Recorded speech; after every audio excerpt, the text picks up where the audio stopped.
नमस्कार दोस्तों मेरे साथ है दीपक जी। हरियाणा में भिवानी के दांकला गांव के रहने वाले हैं। पिछले 6 साल से ऑर्गेनिक खेती कर रहे हैं और इस वक्त हम इनके खेत में हैं जहां पैगम्बरी गेहूं लगा हुआ है, जिसे सोना मोती भी कहते हैं। इस गेहूं के खाने से एक बच्चे की सेहत में बहुत ज्यादा बदलाव हुआ। यूं कहिए कि उसे इतनी ज्यादा समस्या थी गेहूं खाने से कि लगातार दस्त या डिसेंट्री लगे रहते थे। फिर ये गेहूं खाना शुरू किया और वो ठीक हो गया। इस गेहूं में क्या अंतर है, देसी गेहूं की वैरायटी क्यों गुणकारी ज्यादा होती है, पूरी बात बताएंगे दीपक जी। टेक्निकली आपको बताएंगे कि देसी वैरायटी और जो साधारण गेहूं हम खाते हैं उसमें क्या अंतर है। ये निःशुल्क वीडियो है, कोई कमर्शियल वीडियो नहीं है। जैसा आप जानते हैं, अच्छा काम करने वालों को सीधा आपसे मिलवाते हैं, तो पूरा वीडियो देखिए ताकि आपको पता चले कि गेहूं विशेषकर देसी वैरायटी और ऑर्गेनिक तरीके से उगाई जाए तो कितना कमाल कर सकती है।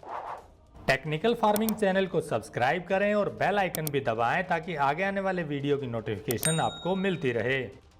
कस्टमर्स हैं जो खुद आए मेरे पास, उन्होंने सुना कि मैं ऑर्गेनिक करता हूँ। उन्होंने बोला जी हमको गेहूँ चाहिए। मैं बोला किस लिए चाहिए, आप बताओगे, कोई इशू है, क्या है? बोला जी हमारे बच्चा है वो डिसेंट्री पे ही रहता है, तो उसकी वजह से, क्योंकि बच्चा है स्कूल गोइंग 6-7 साल का, तो सारे टाइम डिसेंट्री पे है। मतलब जो भी खाया थोड़ी देर में ही बाथरूम जाना है, ठीक है। तो फिजिकली उतना फिट नहीं रह पा रहा क्योंकि पच तो रहा ही नहीं है ढंग से, एकदम आप खाते ही निकले जा रहा है। डॉक्टर को दिखा लिया सब, तो सब ये बोल रहे हैं गेहूं से एलर्जी है। तो मैंने उनको पैगम्बरी दिया था। मैंने पहले आप पैगम्बरी ट्राई करो, 10 kg आटा।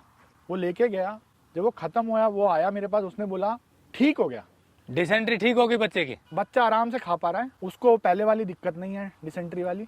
फिर मैंने उसे बंसी, क्योंकि तब तक मेरे पास एक्चुअली ख़त्म हो गया था, ठीक है, ये 3 साल पुरानी बात। मैं मेरे पास अब पैगम्बरी बचा नहीं है, और मैंने खुद के घर आटा इसलिए दिया था बिकॉज अब बच्चे की बात सुन के मैंने बोला चल मेरे पास खुद के लिए पड़ा हुआ है निकाला हुआ आटा, तो उसमें से 10 kg ले जा एंड ट्राई कर, अगर रिजल्ट मिलता है तब आके बल्क में लेना। तब वो आया कि मेरे को अब और चाहिए क्योंकि इसका तो असर हुआ बच्चे की सेहत पे। तो मैंने बोला आप मेरे पास ये है नहीं, आप बंसी ट्राई करो, बंसी में भी सिमिलर क्वालिटीज हैं। बंसी दिया, वो भी सूट किया उसको, तो उसने 1 साल खाया।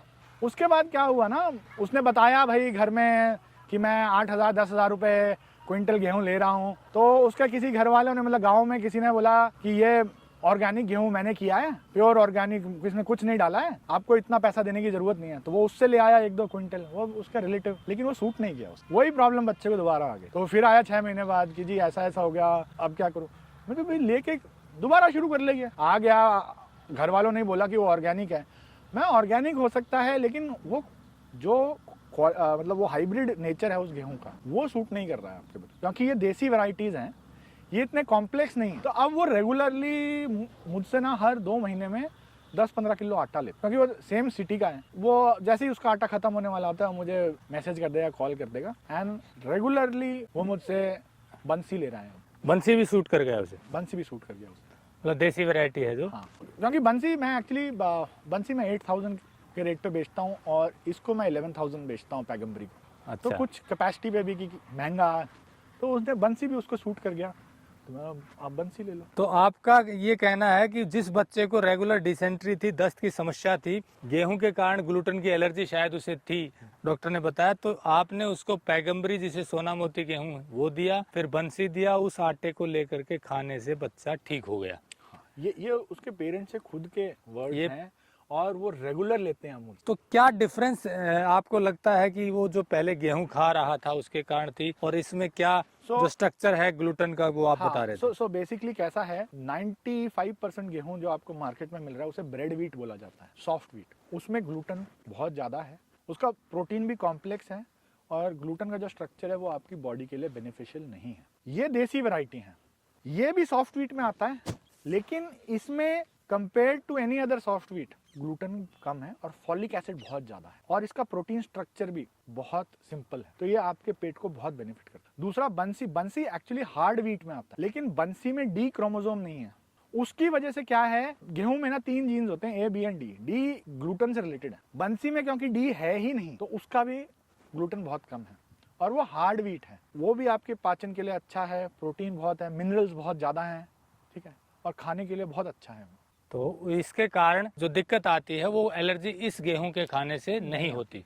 आप मानोगे नहीं, ये रिकॉर्डेड चीज़ें हैं। इंग्लिश ऑथर्स ने, जो कि गेहूं पे रिसर्च करते हैं, उन्होंने रिकॉर्ड किया हुआ है पैगम्बरी 1800s में 1800 सदी में 20 से 25% महंगा बिकता था इंडिया में नॉर्मल गेहूं से। ये वैरायटी उस टाइम पे भी ये वैरायटी महंगी थी। ये रिकॉर्डेड चीजें हैं।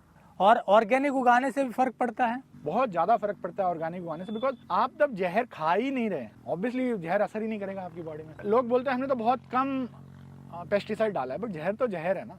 सबका टॉलरेंस लेवल अलग है। किसी को थोड़े से ही पेस्टिसाइड से रिएक्ट हो जाएगा, किसी को बहुत ज़्यादा पेस्टिसाइड लगेगा रिएक्शन देने के लिए। But over the period of time जब आप पेस्टिसाइड से बनी हुई चीज़ें लोगे तो आपको लॉन्ग टर्म में इफेक्ट दिखेगा ही दिखेगा अपनी बॉडी पे। आप पूरी तरह ऑर्गेनिक करते हैं? पूरी तरह ऑर्गेनिक। तो दोस्तों, जैसे दीपक जी ने बताया कि गेहूं अगर ऑर्गेनिक तरीके से उगाया जाए तो भी उसकी प्रॉपर्टी चेंज होती है, यानी कि उसकी गुणवत्ता बढ़ती है। और सोना मोती या बंसी जो देसी वैरायटी हमारी है, उनकी भी जो गुणवत्ता है वो बहुत ज्यादा होती है। तकनीकी रूप से इन्होंने समझाया। ऐसे ही हम और लोगों को भी आपसे मिलवाते हैं। कोशिश सिर्फ इतनी है कि जो शुद्ध चीजें उगा रहे हैं, जो सेहत के लिए ज्यादा अच्छी हैं, उनके बारे में आपको पता चले। कमेंट करके जरूर बताइएगा कि वीडियो कैसा लगा, आपके इस बारे में क्या अनुभव है गेहूं के, ताकि हमें और आगे ऐसी चीजें दिखाने के लिए प्रेरणा मिले। जुड़े रहे टेक्निकल फार्मिंग से। नमस्कार, जय हिंद।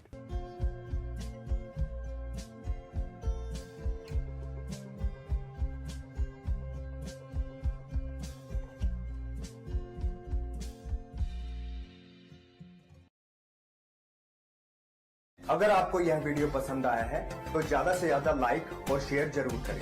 साथ ही चैनल को सब्सक्राइब करना ना भूलें।